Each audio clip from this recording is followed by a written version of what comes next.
Hey Lyoko Warriors, this is Captain Yeet here for you for the CodeLyoko episode review. This is going to be CodeLyoko Season 2, Episode 8, titled Missing Link Redo. So, let's get into it. So, the beginning of the episode starts off with the Lyoko Warriors minus Yumi all inside the factory getting ready to go on a mission to go to Sector 5 to get some information to get the antivirus for Alita. Now, they're waiting on Yumi for a while and they're kind of wondering, where the heck is Yumi? It's not usually, it's not usual for her to be late.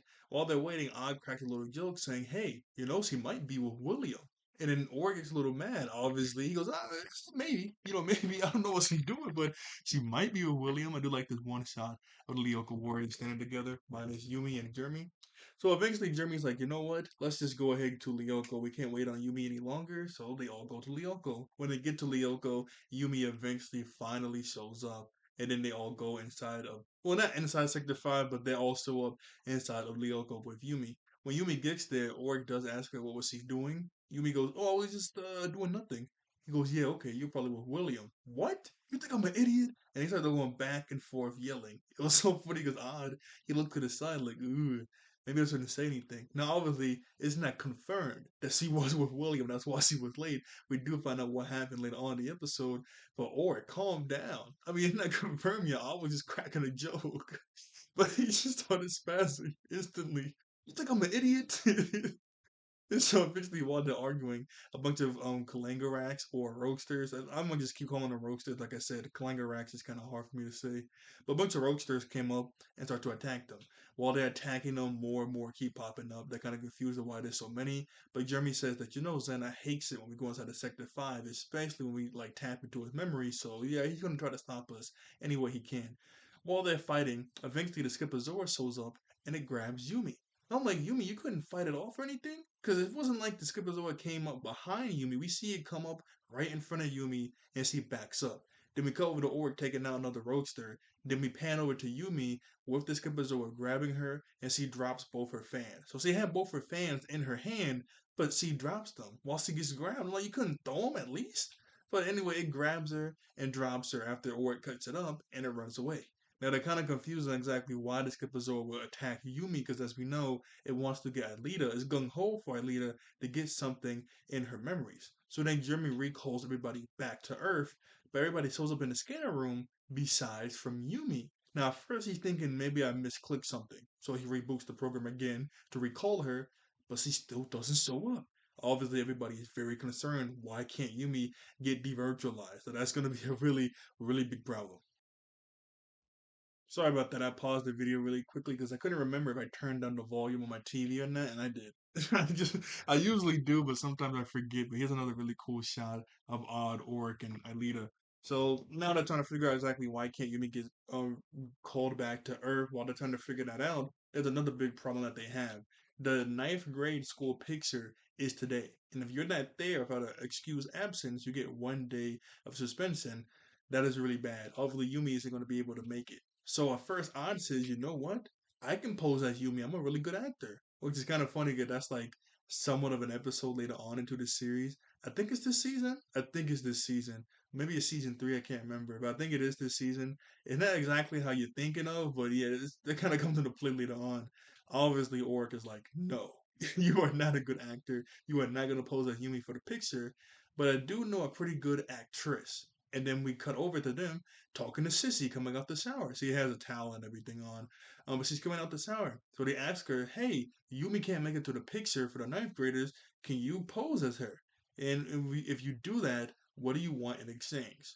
Now, Sissy said that she doesn't want anything in exchange. They're really surprised because this is Sissy. If you do something for her, if she does something for you, you're probably gonna have to do something for her. But no, this one's on the house, just being a nice person. They're really surprised, but I mean, hey, they're not complaining too.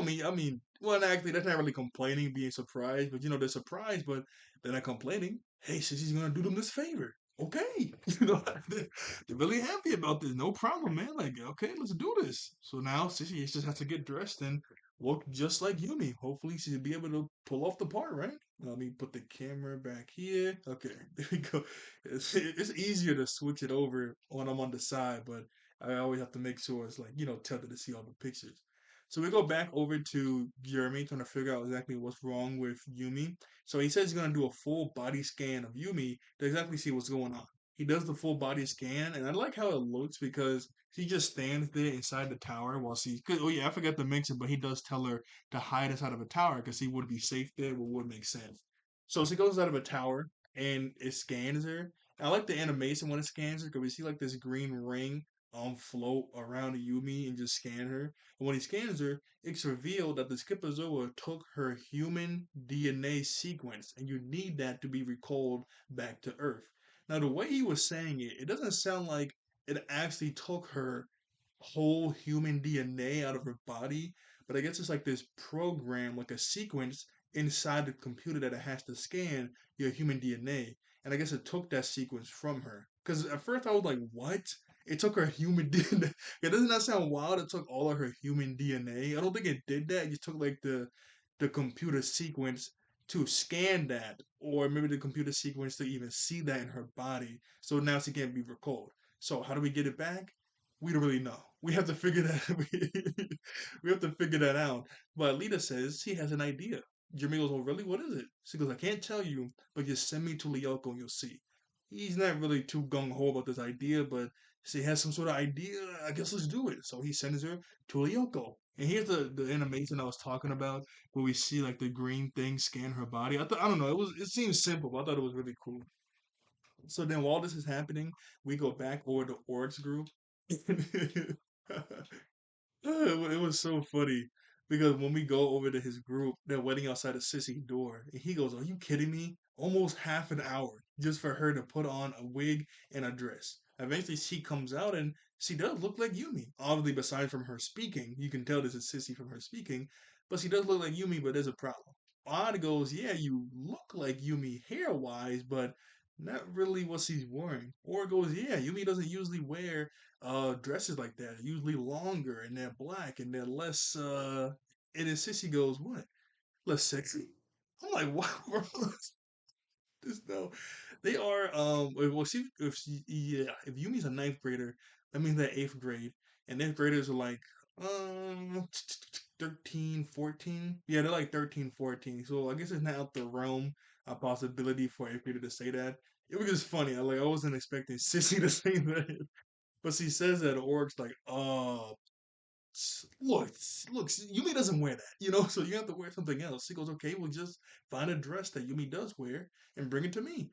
They're like, okay, I guess we're gonna have to go to Yumi's house and get a dress. Odd is a little weirded out by how helpful Sissy's being, as she doesn't want anything in return. She's just being a nice person. And yeah, like I said, she does look just like Yumi, besides from her speaking. And so I guess she does have the little sissy little dots underneath her eyes. And nobody brought this up, but I'm pretty sure Yumi is a good chunk taller than Sissy. So whenever she does go out there to take the picture, when somebody notices, hey, did you get shorter? Now it's not like Sissy's like down to Yumi's knees or waist or anything. She's not like short, but Yumi is a tiny bit taller than her. But I guess just doing it really quickly, no one's gonna notice, especially if she sits down or something. Because she should be around the same height as. Well, no, no, no. I think William is taller. I was gonna say she's the same height as William because William is pretty tall. But no, I think William is taller. So let me go back over here. Okay. So yeah, now we have to go to her house. So when we go over to So this is and so there's two scenes going on at the same time. It's interspliced. So we get a few scenes with Ulrich sneaking into Yumi's house, and then we get a few scenes of Alita getting on the overboard, going over to the tower, and doing her plan. So the scenes with her house, with Yumi's house, is Ulrich is going to sneak inside the house because the back door is open, and Odd is going to keep watch. Now, when Ulrich goes inside the house to sneak around to find her room to get a dress, it's kind of sad. I'm not gonna lie. I know it's supposed to be funny, but it's kind of sad. We hear the mom and dad arguing. It's been a while since we heard the actual names, but we hear the mom go, I feel a little depressed lately. I feel like you're not actually listening to me. And the dad goes, this food is good. What you say? I'm like, oh, that's supposed to be funny because he just said you don't listen to me. But at the same time, it's really sad. Like, oh man, like he doesn't really listen to her. And it really gets sad because the mom goes, my mom always warned me not to marry a Japanese man. And look what happens. I'm like, yo, are they about to get divorced? Like we just had that plot line like back in season one. Like that is really sad her saying that. I know it's supposed to be a joke, but still, that's really sad. And then eventually, Org is able to find Yumi's room. He goes inside. He finds a dress, but then Jeremy calls him. Why? Because when we go over to Aelita, because these two sequences are going on at the same time.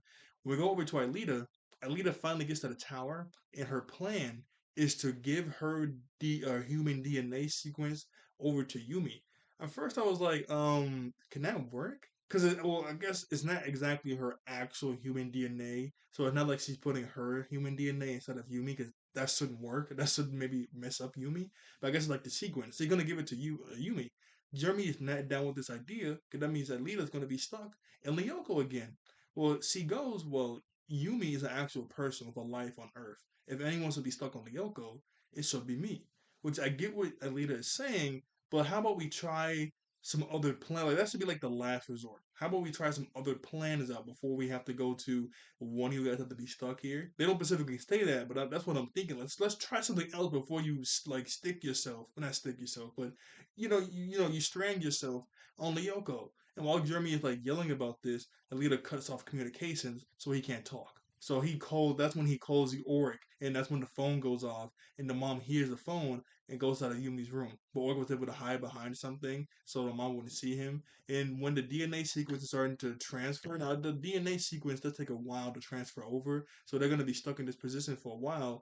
The DNA sequence it transfers with this like white glow going in between Yumi and Alita's face, which is kind of cool but kind of funny at the same time. Like I didn't think because be like this white glow is going in between their heads. But eventually, Orc is able to go out the back door, and when he comes out the back door, Odd is just playing his Game Boy. He goes, Odd, is this keeping watch? Why? No, nobody's around.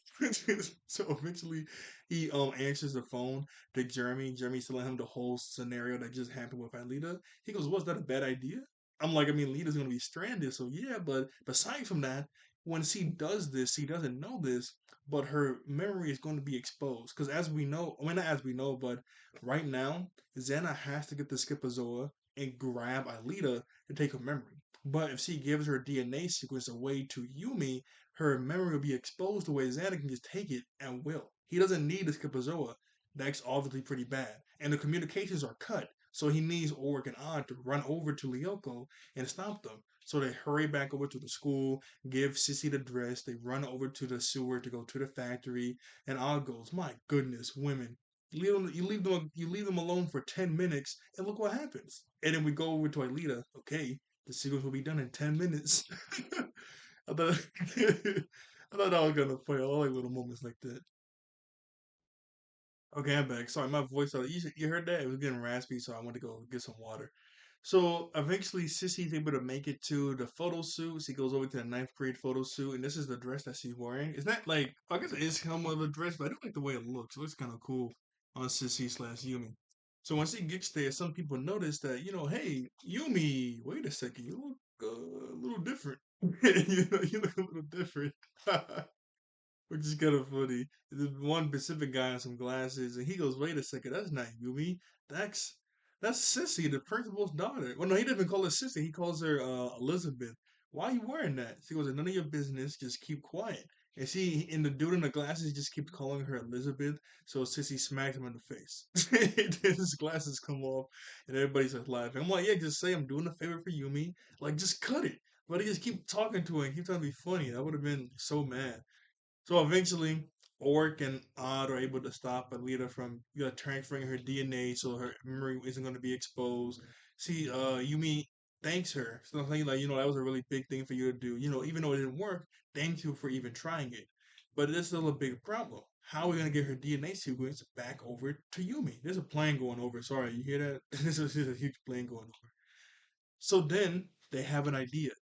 Well, not they, specifically Jeremy.